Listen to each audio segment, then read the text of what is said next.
At exactly 11:47 p.m. Beijing time on December 3, 2024, something unprecedented happened in the secure communications room beneath Zhongnanhai, the Chinese leadership compound. President Xi Jinping personally authorized the transmission of a classified diplomatic message to Washington, D.C. that would reshape global power relationships forever. The message, delivered through encrypted channels directly to the White House Situation Room, contained just 847 words. But those words constituted the most audacious ultimatum in modern diplomatic history. What I'm about to reveal will shatter everything you believed about the current state of US-China relations, because this wasn't just another diplomatic protest about Taiwan or trade disputes. This was China's formal declaration that they are prepared to spend $8 trillion and risk global economic collapse to achieve reunification with Taiwan, regardless of American military intervention or economic sanctions. But before I show you the classified intelligence intercepts that prove China has been preparing for this moment since 2019, before I reveal how they've systematically built the financial and military capabilities to win an economic war against the United States, you need to understand what changed in Beijing's strategic calculations that made them confident enough to issue an ultimatum that could trigger World War III.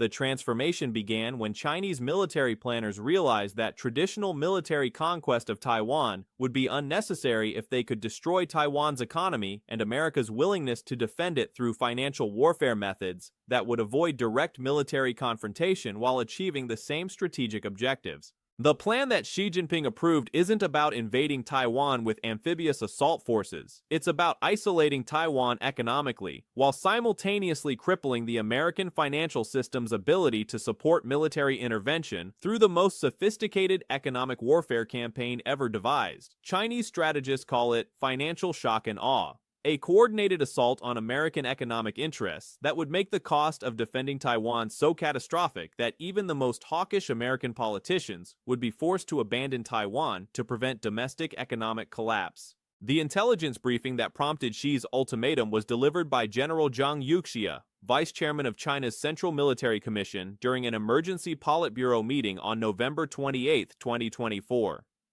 Zhang had spent 18 months overseeing the development of economic warfare capabilities that would allow China to achieve strategic victory over the United States without conventional military engagement. Comrade President, our financial warfare preparations are complete, Zhang reported during the classified briefing. We have accumulated sufficient economic weapons to force American withdrawal from Taiwan defense commitments while simultaneously demonstrating Chinese power to any nation that might consider challenging our regional authority. The capabilities that Zhang described should have been impossible for any single country to develop, but China had spent 5 years secretly building what intelligence analysts now call the economic superweapon, a combination of financial holdings, market manipulation tools, and international relationships that could devastate the American economy within weeks of activation. But what makes China's ultimatum so dangerous isn't just their economic warfare capabilities. It's their calculation that America lacks both the financial resources and political will to engage in the kind of prolonged economic conflict that would be necessary to maintain Taiwan's independence against sustained Chinese pressure. Chinese intelligence had conducted detailed analysis of American domestic politics and concluded that the American public would not support the economic sacrifices necessary to defend Taiwan if those sacrifices included massive unemployment, energy shortages, and supply chain collapses that would affect every American community. This assessment was based on classified polling data that Chinese intelligence had been collecting through social media manipulation and electronic surveillance of American political communications. The data showed that American support for Taiwan defense dropped below 30% when respondents were told that such defense might require gasoline prices above $8 per gallon and unemployment rates above 12%. The ultimatum itself was structured as a diplomatic communication, but functioned as a declaration of economic war. Chinese officials informed their American counterparts that Taiwan reunification would occur through peaceful economic integration, beginning January 15, 2025, regardless of American objections or military posturing. The People's Republic of China will implement comprehensive economic integration measures regarding the Taiwan region effective January 15, 2025. the message stated. Any interference with these integration measures by foreign powers will be met with proportionate economic responses designed to protect Chinese sovereignty and territorial integrity. The language was deliberately ambiguous about what economic integration measures would involve, but classified intelligence obtained by American agencies revealed the scope of what China was planning. Taiwan's economy would be systematically isolated from international markets while being forced into complete dependence on Chinese trade and financial systems. Chinese-controlled banks would refuse to process international transactions involving Taiwanese companies. Chinese manufacturing networks would cease supplying Taiwanese industries with essential components. Chinese shipping companies would stop servicing Taiwanese ports. Most devastatingly, China would demand that every country choose between maintaining trade relationships with China or maintaining trade relationships with Taiwan.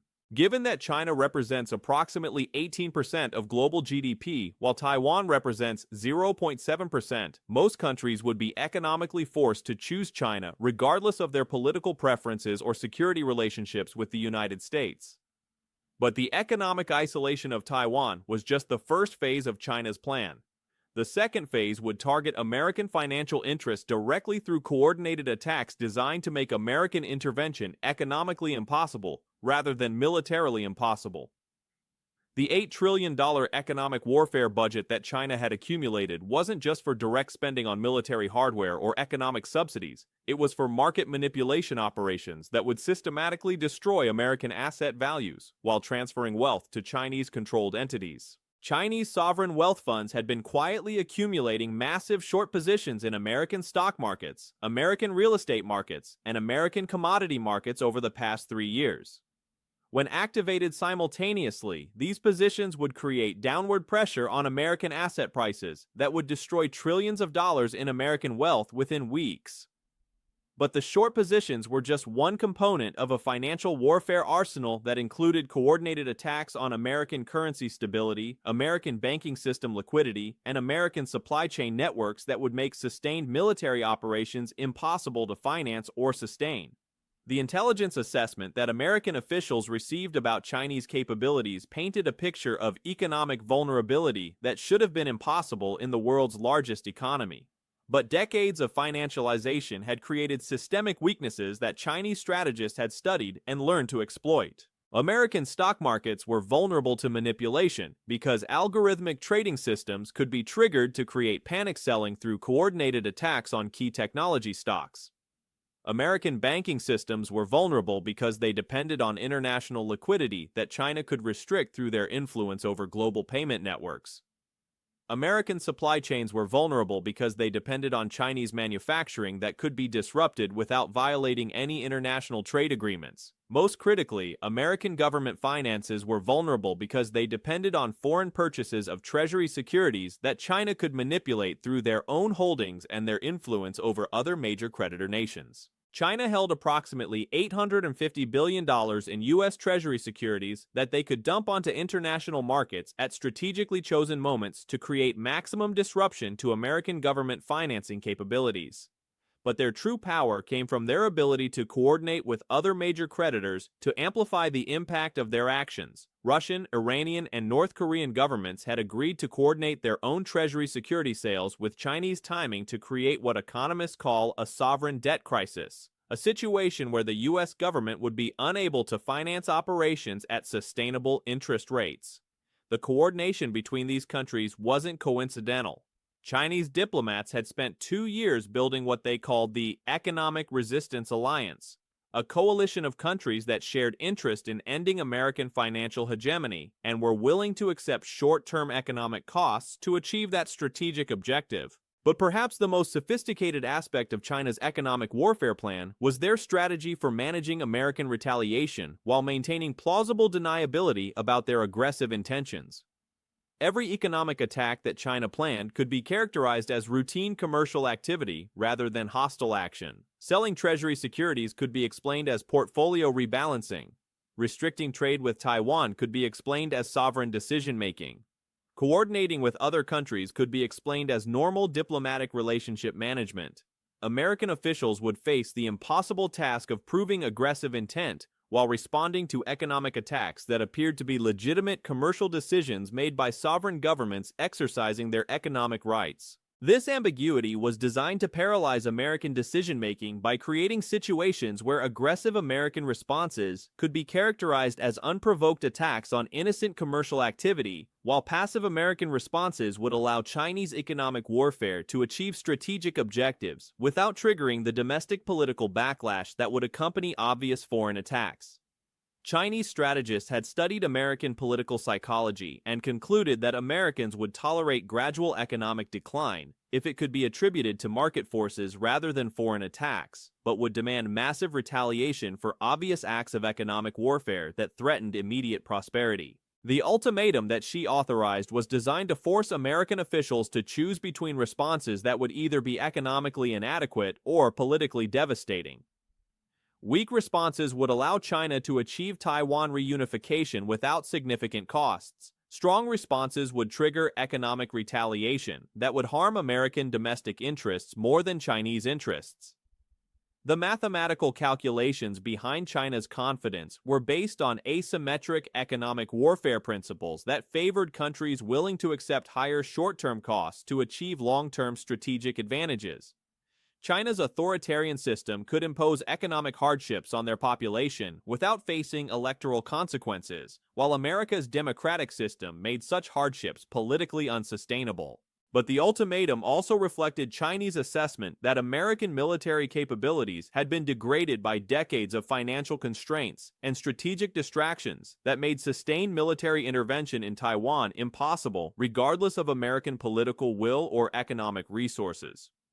American military forces were stretched across multiple global commitments while facing maintenance backlogs and recruitment shortfalls that would make large-scale operations in the Western Pacific extremely difficult to sustain. American defense industrial capacity had been weakened by supply chain dependencies that could be easily disrupted by Chinese economic pressure. Most importantly, American strategic reserves of critical materials and energy resources had been depleted by years of consumption without sufficient domestic production to support prolonged military operations against a major power. Chinese military planners concluded that America could conduct limited military operations for perhaps 60 to 90 days, but lacked the industrial capacity and resource stockpiles necessary for the kind of sustained military campaign that would be required to prevent Chinese control over Taiwan. The timeline that China established for their Taiwan integration operations reflected this assessment of American limitations. Chinese economic pressure would begin gradually in January 2025, accelerate through the spring, and achieve decisive results before American military capabilities could be effectively mobilized or sustained. By the time American officials recognized the scope of Chinese intentions and began serious preparations for military intervention, Taiwan's economy would already be integrated into Chinese systems, and American economic interests would be too damaged to support the massive expenditures required for military operations. The intelligence intercepts that revealed Chinese planning also showed coordination with Russian and Iranian operations designed to distract American attention and resources during the critical phases of Taiwan integration. Russian military activities in Eastern Europe would increase during January and February 2025, forcing American resources toward NATO commitments. Iranian proxies would escalate activities in the Middle East during March and April 2025, requiring American military attention in that region. North Korean missile testing would intensify during the spring of 2025, demanding American resources in Northeast Asia. The coordination was designed to create what Chinese strategists called strategic overstretch, a situation where American military resources would be distributed across so many different commitments that effective concentration against Chinese operations would be impossible. But the most devastating aspect of China's plan was their calculation that American domestic politics would prevent sustained focus on Taiwan defense once economic warfare began affecting American living standards. Chinese political analysts had studied American electoral patterns and concluded that economic distress would force American politicians to prioritize domestic concerns over international commitments regardless of strategic implications or alliance obligations. Rising unemployment, energy costs, and consumer prices would create political pressure for negotiations with China rather than continued confrontation. American voters would blame their own government for economic hardships caused by foreign policy decisions rather than supporting prolonged conflict to maintain Taiwan's independence. This political vulnerability was the foundation of China's confidence that their ultimatum would succeed. They weren't just threatening military action or economic retaliation. They were threatening to expose the fundamental weakness of democratic decision-making in sustained international competition against authoritarian systems willing to accept higher costs for strategic advantage. The ultimatum that Xi authorized represented more than Chinese ambitions regarding Taiwan. It represented a direct challenge to American global leadership based on Chinese assessment that American domestic politics and economic vulnerabilities made sustained international leadership impossible when challenged by sufficiently determined adversaries. But there were additional layers to China's strategy that made their ultimatum even more dangerous than American intelligence initially realized. The $8 trillion economic warfare budget included funding for what Chinese planners called Third Front operations, systematic attacks on American allies designed to isolate the United States diplomatically while the economic warfare campaign proceeded. European governments would face coordinated Chinese pressure through trade relationships, energy dependencies, and financial investments that would force them to choose between American alliance obligations and Chinese economic partnerships. The pressure wouldn't be subtle. Chinese officials would explicitly inform European leaders that continued support for American positions regarding Taiwan would result in immediate termination of Chinese investment projects, technology transfers, and trade agreements. Germany's economy, heavily dependent on Chinese manufacturing and Chinese markets for German exports, would face what economists call an economic isolation scenario if German officials supported American military intervention in Taiwan. Mercedes-Benz, BMW, Volkswagen, and Siemens would lose access to Chinese markets that represent 30% to 40% of their global revenues. France would lose Chinese contracts for Airbus aircraft, Thales defense systems, and total energy projects worth approximately $180 billion in future revenue streams. Italy would lose Chinese participation in Belt and Road infrastructure projects worth $47 billion. Spain would lose Chinese investment in renewable energy projects worth $23 billion. The pattern would be repeated across every European country with significant Chinese economic relationships. Chinese officials had spent 3 years mapping every major European dependency on Chinese trade, investment, or technology to ensure that economic pressure could be applied with surgical precision to maximize political impact. But the European pressure campaign was coordinated with similar operations targeting American allies in Asia and the Middle East. Japan would face immediate termination of Chinese purchases of Japanese government bonds, Chinese investment in Japanese companies, and Chinese tourism to Japan that collectively represent approximately $340 billion in annual economic activity. South Korea would lose Chinese contracts for Samsung Semiconductors, Hyundai Automotive Products, and SK Group Energy projects. Australia would lose Chinese purchases of iron ore, coal, and agricultural products worth $167 billion annually. The economic pressure would be severe enough to trigger domestic political crises in countries that American officials expected to support Taiwan defense. Saudi Arabia and the United Arab Emirates would face choices between Chinese energy partnerships worth hundreds of billions of dollars and American security guarantees that provided less immediate economic benefit. Chinese officials had calculated that most American allies would prioritize immediate economic interests over abstract security commitments when forced to choose between them. The diplomatic isolation that would result from this economic pressure would leave the United States essentially alone in any military confrontation over Taiwan, while facing economic attacks that would be amplified by the loss of international cooperation and support. But perhaps the most sophisticated aspect of China's strategy was their plan for managing the aftermath of successful Taiwan integration to prevent American attempts to reverse their victory through prolonged economic warfare or alliance building. Once Taiwan was integrated into Chinese economic systems, China would immediately offer what they called economic normalization agreements to every country that had initially supported American positions but subsequently withdrew support due to Chinese economic pressure. The agreements would restore Chinese economic partnerships while providing compensation for losses sustained during the integration period. Countries that had suffered economically due to their initial support for American positions would receive preferential treatment in Chinese trade and investment arrangements as incentives for future cooperation. This carrot-and-stick approach was designed to create permanent changes in alliance relationships that would persist long after the Taiwan crisis was resolved. Countries that learned they could not afford to oppose Chinese interests would be reluctant to challenge Chinese positions on future issues regardless of American preferences or pressure. The regional implications of successful Chinese-Taiwan integration would extend far beyond Taiwan itself. Every country in the Western Pacific would understand that American security guarantees were unreliable when challenged by sufficiently powerful adversaries willing to accept economic costs for strategic objectives. The Philippines would recalculate their territorial disputes with China in the South China Sea. Vietnam would modify their positions regarding Chinese claims to disputed waters. Singapore would adjust their strategic relationships to accommodate Chinese predominance in regional affairs. Thailand and Malaysia would accelerate their integration into Chinese economic systems while reducing their dependence on American markets and investment.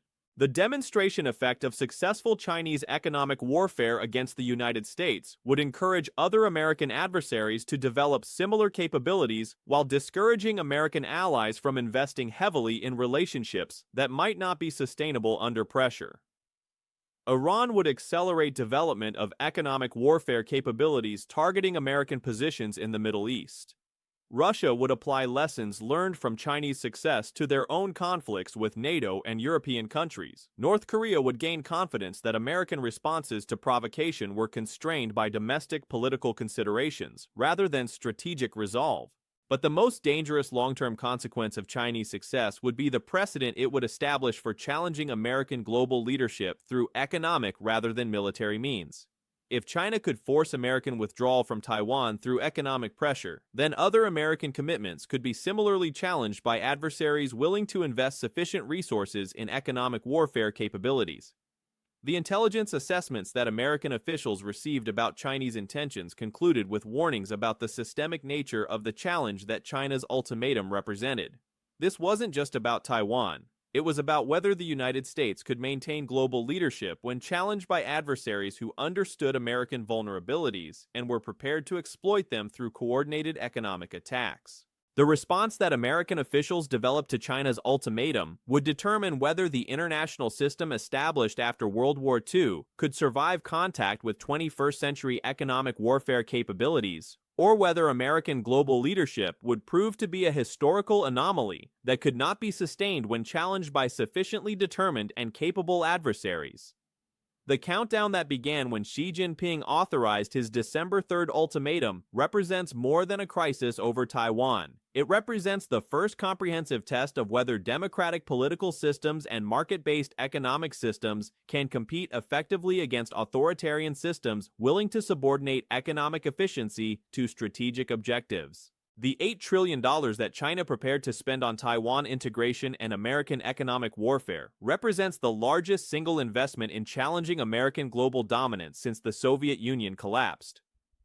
But unlike previous challenges that relied primarily on military capabilities, China's challenge exploits the economic vulnerabilities that American policymakers have ignored or misunderstood for decades. The empty meeting rooms in Zhongnanhai where Chinese officials planned their Taiwan ultimatum will be remembered either as the location where American decline began or as the site where China overestimated their capabilities and underestimated American resilience. The next 18 months will determine which interpretation history validates. But regardless of the ultimate outcome, Xi Jinping's ultimatum has already changed the fundamental nature of international competition by demonstrating that economic warfare capabilities can be developed that make military superiority less relevant to strategic outcomes than financial and political resilience. The American century that began with victory in World War II faces its greatest challenge not from military invasion or nuclear blackmail, but from economic attacks that exploit the very freedoms and market mechanisms that made American prosperity possible. The response to that challenge will determine whether American leadership survives into the second half of the 21st century.